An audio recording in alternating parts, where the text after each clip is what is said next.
يا باشا اقسم بالله ما هينفع، مش هينفع رفاعة دسوقي يموت من اول حلقة ولا اول حلقتين، مش هياكل مع الناس خالص. ده انا لسه في حاجات كتير عايز اعملها في الواد عصام النمر ده، هيستفرد بعيلتي وهيقعد يديلهم مش هينفع يا باشا. طب بص، انا ما ينفعش اجي المشوار ده كله عشان اعمل حلقتين واروح، مش هياكل مع الناس خالص.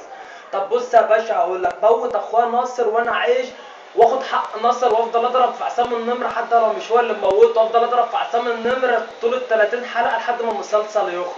بلاش دي يا باشا، موت مراتها حنان، وبرضه هقول ان عصام النمر هو اللي موتها، هفضل اضرب في ال 30 حلقه لحد ما المسلسل يخلص. بلاش ده يا باشا، موت كل المشاهدين وكل المنتجين وكل المخرجين، وسيبني انا وعصام النمر افضل اضرب فيه لحد ما ال 30